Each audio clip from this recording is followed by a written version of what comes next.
200-এর বেশি আসার পর আমাদের হলো অনেক ছাত্রছাত্রী আমাদের এই স্কুলে আসি। আমাদের আর কোনো স্কুল নাই কাছাকাছি, আমাদের এই স্কুলে আসতে হয়। আমরা এই ব্রিজটা পার হয়ে আমাদের আশা লাগে না, এই যদি ব্রিজটা যদি না থাকে তাহলে আমাদের পড়ালেখা বন্ধ হয়ে যেতে পারে। আমাদের এই ব্রিজ ছাড়া আসার কোনো উপায় নাই। খেয়া তো অস্থায়ী, কারণ এটা যদি স্থায়ী করতে আমাদের ভাড়া দিয়ে আসতে হবে, অগ্রিম ভাড়া। এই যদি কোনো সময় আমরা এই ব্রিজের উপরে থাকি, তবে হঠাৎ যদি ভেঙে পড়ে যায় তাহলে আমাদের দুর্ঘটনার সম্মুখীন হতে হবে। আমাদের নাই তো এই ব্রিজটা যদি না থাকে তাহলে আমাদের পড়ালেখা কিনা বন্ধ হয়ে যেতে পারে। আমরা এই সরিষামুড়ি থেকে আসি এই গৌরসেনা নফসলিমুল্লাহ মাধ্যমিক বিদ্যালয়ে শিক্ষা গ্রহণ করার জন্য। আমরা যদি না আসতে পারি তো আমরা অশিক্ষিত হয়ে ঘরে বসে থাকবো। আমাদের আর কোনো পথ নেই, আমাদের দরকার এই ব্রিজটা।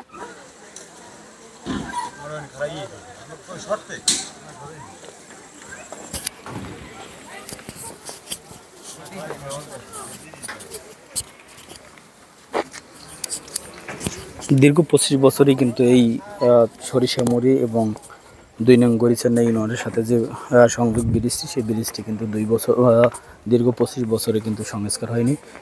এখানে কিন্তু প্রতিনিয়ত কিন্তু হাজার হাজার মানুষ এখানে চলাচল করে। 7 নং সরিষামুড়ি ইউনিয়নের যে মানুষের যে 20,000 মানুষের যে যাতায়াত, সেই যাতায়াতের একমাত্র ভরসা, একমাত্র স্থান কিন্তু এই ব্রিজ। সেই ব্রিজটি কিন্তু দীর্ঘদিন যাবৎ এরকম অকেজ অবস্থায় রয়েছে। এখন কিন্তু এই পাশে একটি বিকল্প পথ ব্যবহার করছে, সেটি কিন্তু খেয়া। সেই খেয়ায় কিন্তু প্রতিনিয়ত কিন্তু ঝুঁকিপূর্ণভাবে কিন্তু এখানে মানুষ পারাপার হচ্ছে। এখানে আপনাদের দেখানোর চেষ্টা করছি। আপনারা দেখছেন যে স্কুলের যে ছাত্রছাত্রী রয়েছে তারা কিন্তু সারিবদ্ধভাবে দাঁড়িয়ে আছে একটি খেয়ার অপেক্ষায়। ওপারে কিন্তু যাত্রী নিয়ে খেয়া চলে গেছেন এবং এপারে কিন্তু দাঁড়িয়ে আছেন যারা ওপারে যাবেন পারাপারের জন্য। আপনাদের একটি বিষয় আসলে অবগত করে রাখি, এই ব্রিজটি স্থানীয় যারা রয়েছেন এই 25 বছর যাবৎ কিন্তু এই স্থানীয় লোকজনেরাই কিন্তু এই ব্রিজটি সংস্কার করে, মেরামত করে কিন্তু তারা যাতায়াত করেন। সেই ধারাবাহিকতায় কিন্তু আবার তারা এবছরে কিন্তু তারা এই ব্রিজটি সংস্কারের জন্য কাজ করতেছেন। এবং এভাবেই কিন্তু তাদের এই যাতায়াতের জন্য তারা এই ব্রিজটি সংস্কারের জন্য তারা কাজ করে যাচ্ছেন। তাদের দাবি, যদি এই ব্রিজটি একেবারেই ভেঙে পড়ে যায় তাহলে কিন্তু তাদের এই সরিষামুড়ি ইউনিয়নের যে প্রায় 25,000 মানুষ, সেই 25,000 মানুষের কিন্তু একদম চলাচল অবস্থা কিন্তু বরগুনার সাথে তাদের যোগাযোগ বিচ্ছিন্ন হয়ে যাবে। সেই ক্ষেত্রে কিন্তু এই আপনাদের দেখানোর চেষ্টা করেছি, এখানে যে কার্ড রয়েছে সেই কার্ডগুলো কিন্তু এই ব্রিজের উপরেই ছিল, এগুলো আবার মেরামত করে আবার এখানে বসানো হবে। ইউনিয়নের লোক আছে প্রায় 25,000-এর মতো, কিন্তু সবাইরই এই দিক দিয়ে আসা যাওয়ার একটা পথ।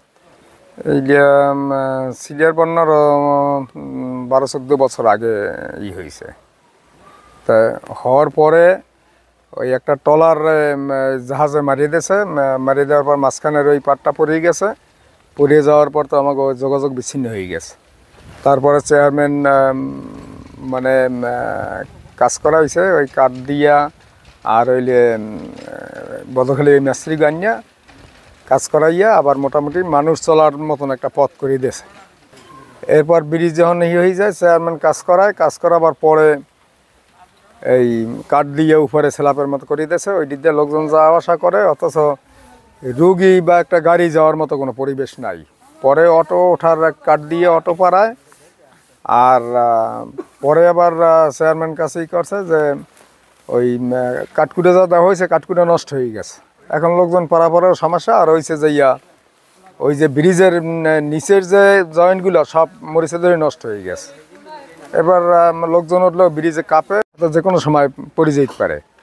চেয়ারম্যান আবার ওই এর বাড়িতে সরকারি মাল ছিল, ওই মাল দিয়ে জোড়াতালি ওই বদখালি মিস্ত্রিকে করিয়া প্রায় 2 লাখ টাকা চুক্তিতে মানে কাজ করায়। তারপরে কাঠের কাজও 70,000 75,000 টাকা খরচ আছে। আর ওই সরকারি মাল দিয়ে টুকিটুকি আর কি এইগুলা জোড়াতালি দেওয়াইতে আছে করা হয়েছে, অথচ এটা দেওয়া হয় না। এমনকি আমাকে সামনে আর একটা ব্রিজ আছে, ওটাও ভেঙে রয়েছে সিডিয়ার বন্যায়, তারপর ওটারও কোনো কাজ করা হয় না। এই এইটা একই কিন্তু এইটা চেয়ারম্যান লোকজন চলার মতে খুবই জরুরি, এই জন্য চেয়ারম্যান করে দিয়েছিল। এখন আবার ভাঙছে, আবার চেয়ারম্যান তারা কি করতে জেলা আছে। পরিষদ বা ইউজিডির কোনো লোক কি একবার হয়েছে তদন্ত? হ্যাঁ হ্যাঁ, অনেকই হয়েছে। এটা একটা টেন্ডারের পথে ছিল, কিন্তু এর ভিতরে তো এই দেশ পল্লী খাওয়ায় সরকার পতনে মানে একটা হয়ে গেছে, এলোমেলো হয়ে গেছে।